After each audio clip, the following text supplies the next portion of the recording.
Oh, it's a tight one in here. Star Wars Battlefront Renegade Squadron, I like that. White Darth Vader PSP, nice unit. Oh, collectible, that's great. Customize your weapons better you can. Dude, get your own Star Wars Battlefront Entertainment Pack. PSP.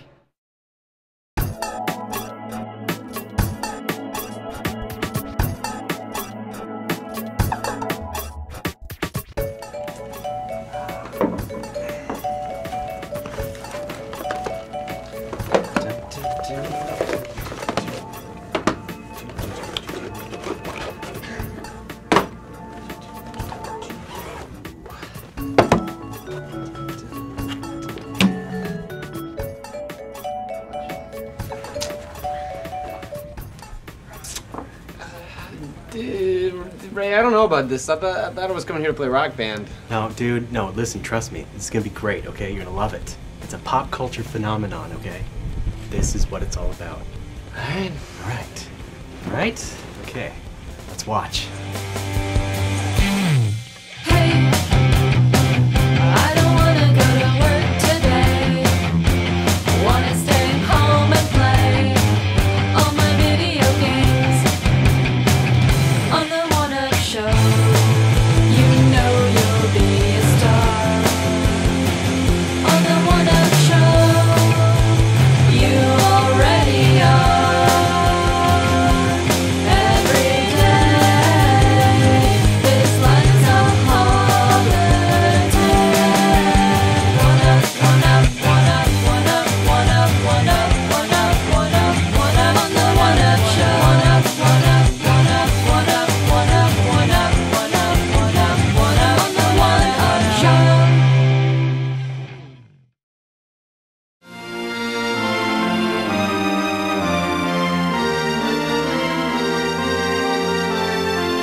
It's an Ivalice game, and there are two kinds of Ivalice games. There are the Yasumi Matsuno directed, hardcore, like Vagrant Story, very serious, FFT. very solemn Final Fantasy XII. And then there's like the fun, happy Ivalice stories like Final Fantasy Tactics Advance and A2.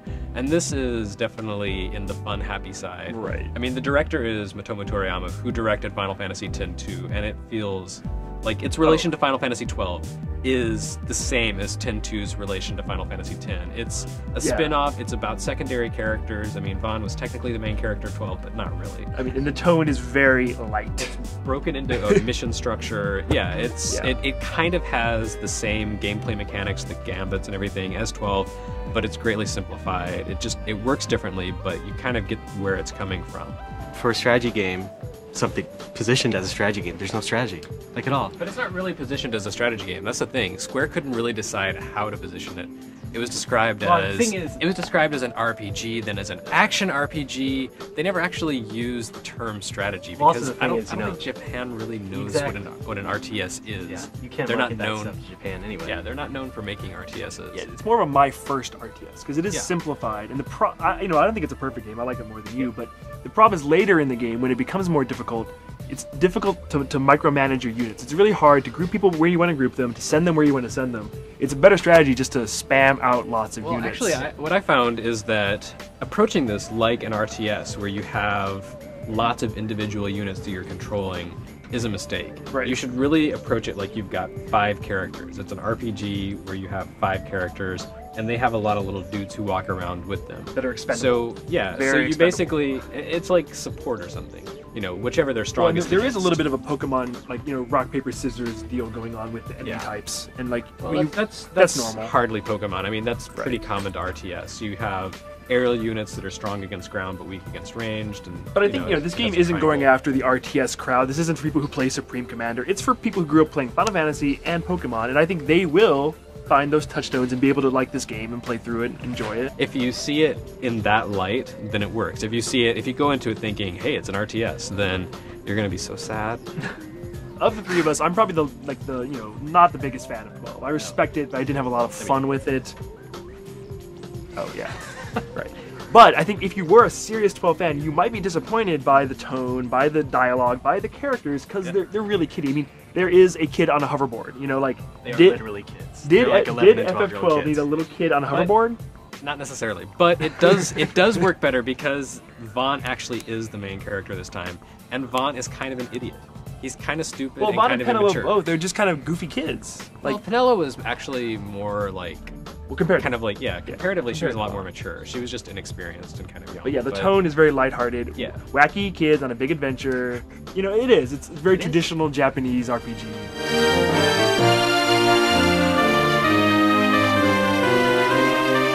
Well, so we disagree about the combat and about the story, but we can all agree that the graphics and the presentation are among the best on DS. Like, the cutscenes are really good. There's a lot of them.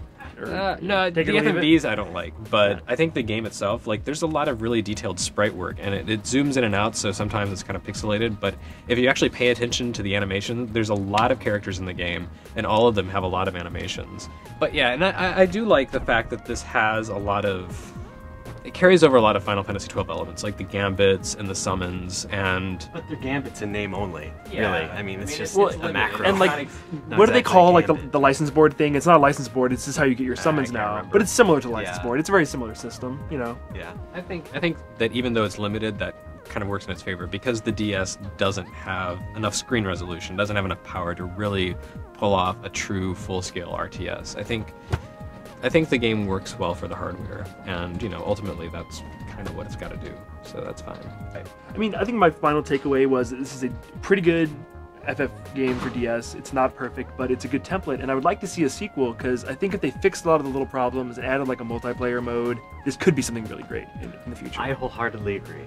You do? I do. You don't want to cancel the series because you hate No. it so much? No, I'm an optimistic sort. No, yeah. Let's try it again, sure. Why not? You'll give it a second shot. I sure would.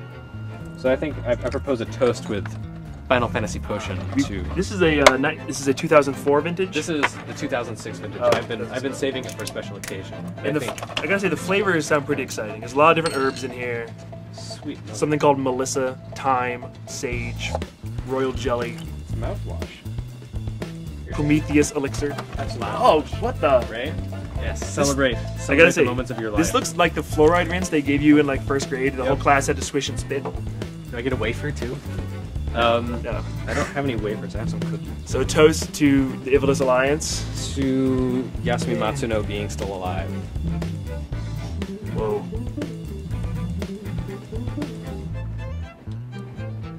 No. It tastes like Flintstone vitamins.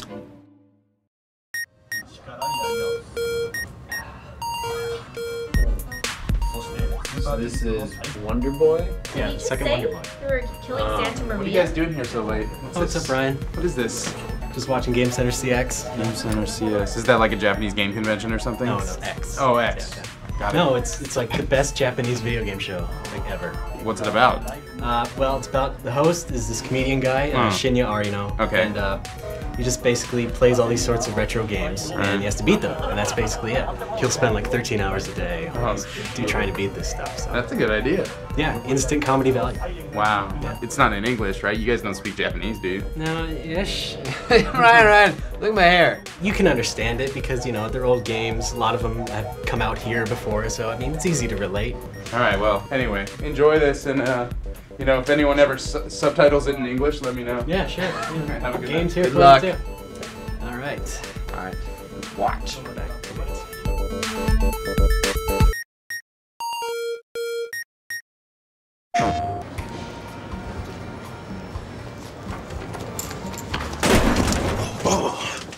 It's a tight one in here. Star Wars Battlefront Renegade Squadron. I like that. White Darth Vader PSP. Nice unit. Collectible. That's great. Customize your weapons better you can. Dude, get your own Star Wars Battlefront Entertainment Pack.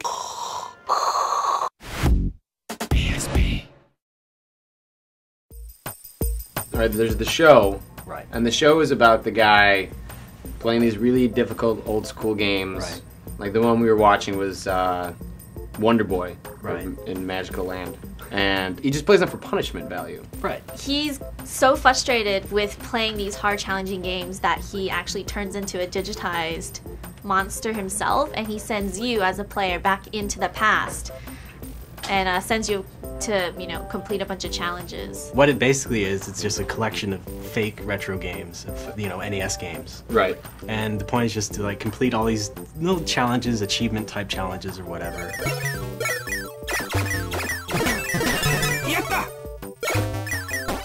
So what is the appeal of something like could you enjoy this if you hadn't seen the show? Like, or is it contingent on you being a Game Center CX fan? You don't really need to watch the show because none of these games really have much to do with what's been on the show before. If you were to watch the series, you'd kind of get some of the in-jokes. Sure, yeah. If you're a fan of him and you watch the show, then obviously you get like this enhanced enjoyment from it. But if you like just like classic games too, it's kind of funny to play the parodies of him and to read the satire versions of game magazines. Yeah, yeah.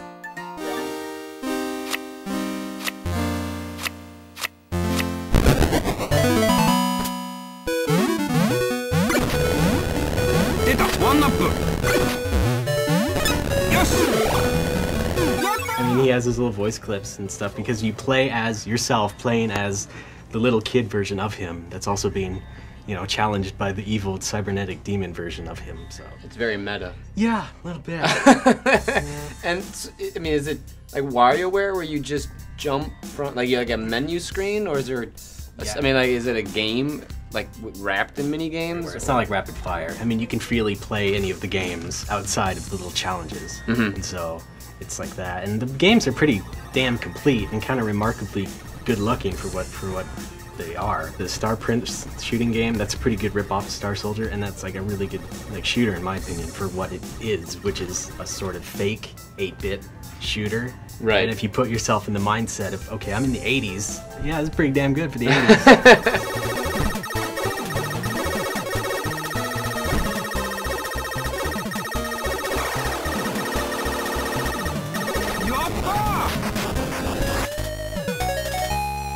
In the show, he plays all these old games and they're all really hard and he dies a lot.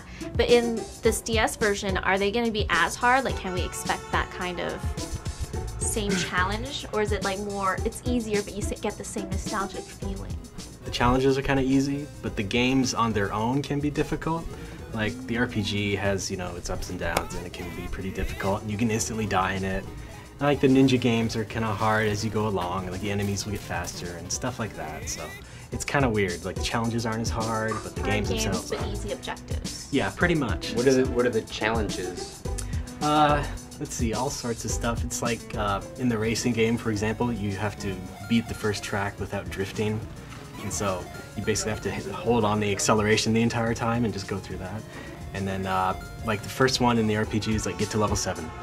And then later on it's like beat the boss at the 4th floor of the big dungeon, stuff like that. Which can actually be pretty early on in the game. Right. So. And it's other stuff like beat this level or beat that level, so. So like, coming from someone like me, like, I mean, the show is really fun, but I have only seen bits of it, and like what you guys have told me of it. You know, what games does this riff off of that, if I was just to play the game, which would probably be, I'd probably play the game over sitting down, you know, watching the complete series to get the in-jokes. Yeah. Like, what games does it riff that I would, you know, find fun? It's kind of hard to explain because there are like multiple influences in each one. Like the last Ninja game, Haguru Man 3, that's like a mix of like Ninja Gaiden and Castlevania and Mega Man and stuff like that. On the face, I mean, it's kind of obvious what they're ripping off, but there's also little bits and touches that are like borrowed from other games and stuff, and so it's So kind of like taking like a snapshot of the genre from that time period, but then also putting in like nuances from the different games, like, you know, you said Mega Man and Ninja Gaiden and stuff like that. Yeah, you nailed it. You nailed it. You're moving up. Yes, finally understanding.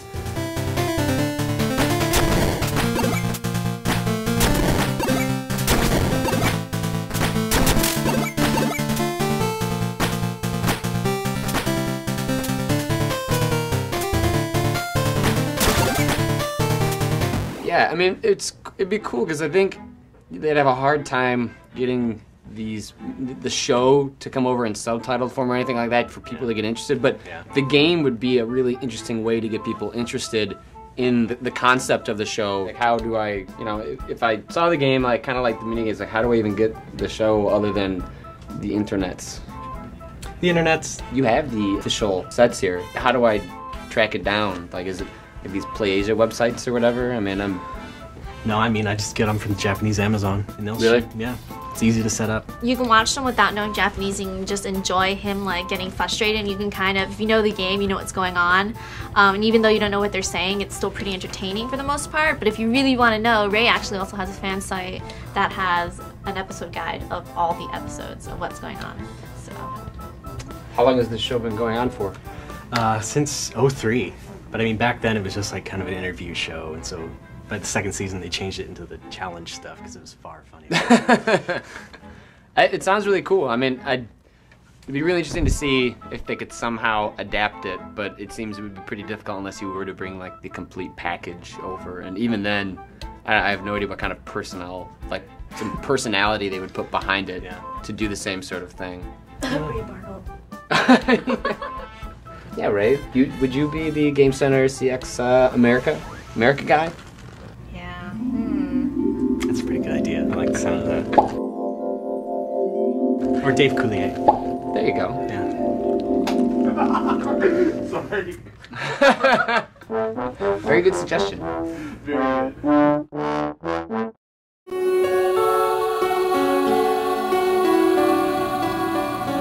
Ryan, why are you hanging out in this creepy dark area in the office to try to find you at your desk? Because it's darker here, and you know, I'm playing Dementium.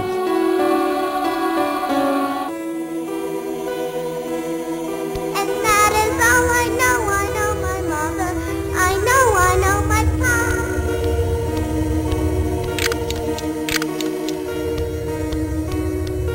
father. It's a 60 frames per second first-person survival horror shooter on the DS, and it sort of works. Yeah, I mean, we saw it first at PAX. We just happened to be walking by the Gamecock booth, and it stands out because you're looking at it, you're like, oh, it's first person. You go over and touch it, and then all of a sudden it's 60 frames. Like, you can tell right away. You're like, I've never seen something this smooth. Again, this is like the fastest 3D game like, on DS right now, probably. Yeah.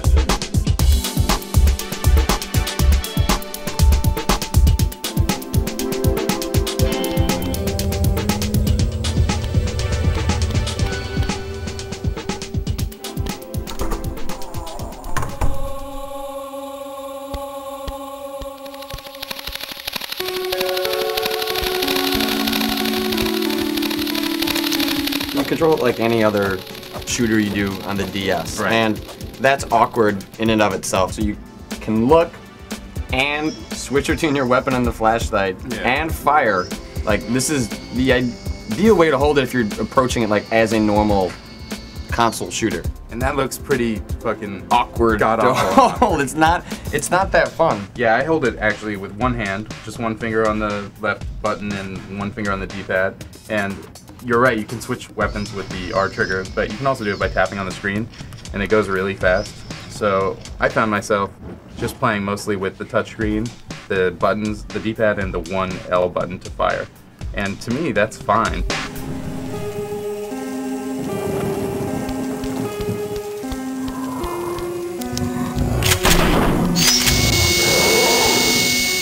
I actually do like the way that FPS controls on DS. I like it in theory. A lot of people were talking about when the Wii came out, was it like going to change the way that FPS was played, or was it going to be superior to the dual analog setup that we're used to? It's kind of almost a keyboard and mouse setup. Too much of your time with the Wii when you're pointing is spent trying to keep it level, or spent trying to Because you have that sensor bar, and if you move out of the sensor bar area, like, you're screwed. Right, you're never trying to keep your mouse level on your desk or something like that. You just move it a little bit and it works. Very tiny movements that you make on the touchscreen are translated into big movements in the game, and so you can do things like turn around really, really fast.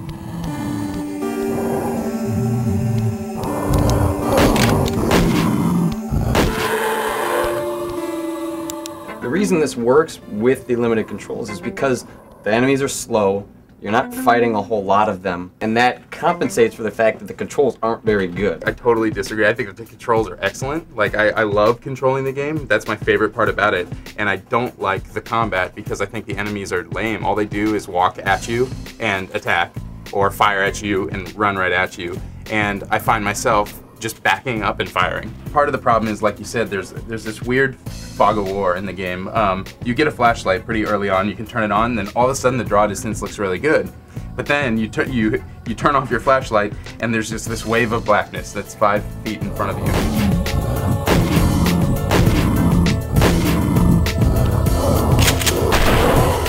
If instead this was just like a first-person shooter where you were just running around and shooting things, of course, yeah, it would take you a little bit longer to get used to the controls if you weren't used to it.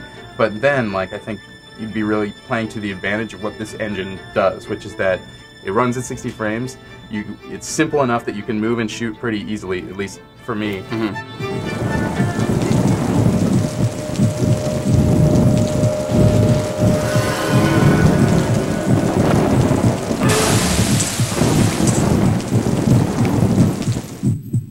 The survival horror part of it is good because the atmosphere is good. It gives it this like kind of limited color palette that works on the DS. You know, it's like the same as any Silent Hill sort of thing.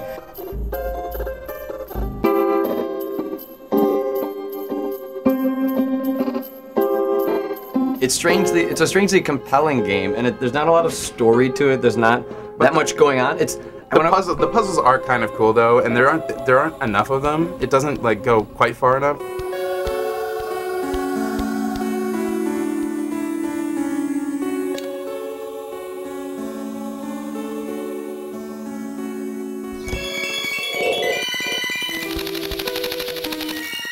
And it doesn't really take advantage of the touchscreen in most of the puzzles, but it does have the thing that some of the DS games have been doing lately, where you have a notebook and you like write notes for yourself and all that stuff.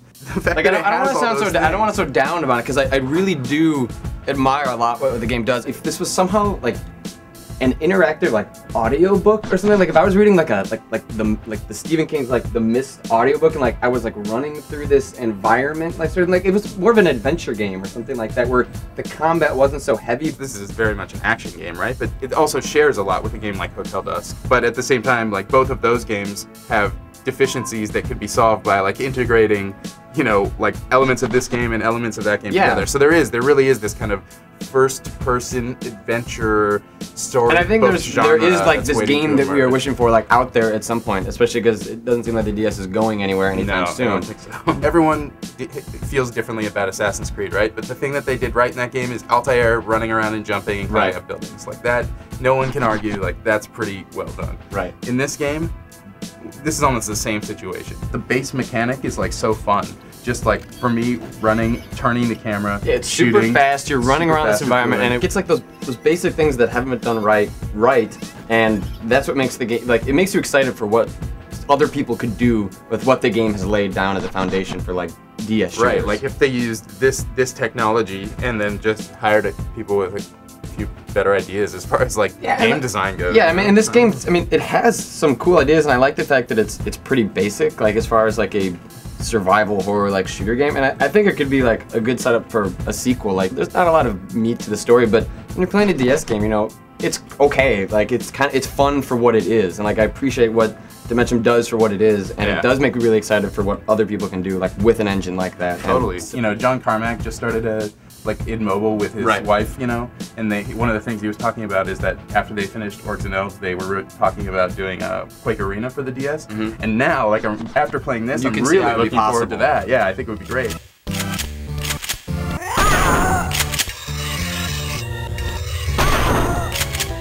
We like what they did on the tech side, and like want it to get melded with something else on the creative side. And it's exciting for exactly the reason you just said, which is that the DS isn't going away.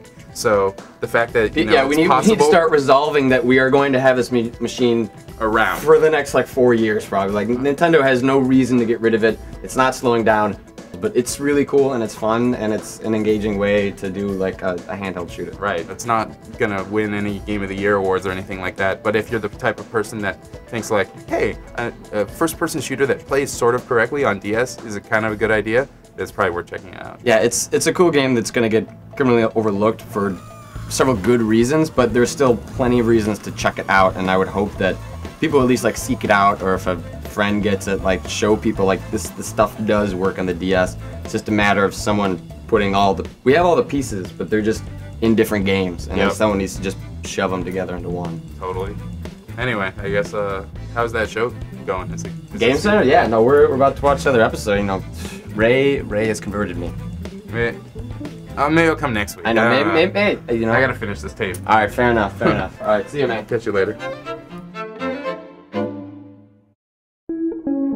I'm glad that you guys invited me to your club. I don't think I would have checked this out otherwise. You know what? I'm glad too. Yeah? Incredibly glad. I mean, you were like the third ever person to actually want to be here of their own volition. Well, you did tell me I was gonna play Rock Band, but that's cool. Like, it's all right. I'm glad that I'm here now. So, Patrick, will you be joining us next week then? Can I put your name down on the club roster? Room. I don't wanna push anyone out. No, yeah, totally. This room, is that okay? Screw it. Sign me up. I'm hooked. I don't know what the hell's going on, but I like it. All right. Good, Patrick. Will you accept Arino-sama into your heart?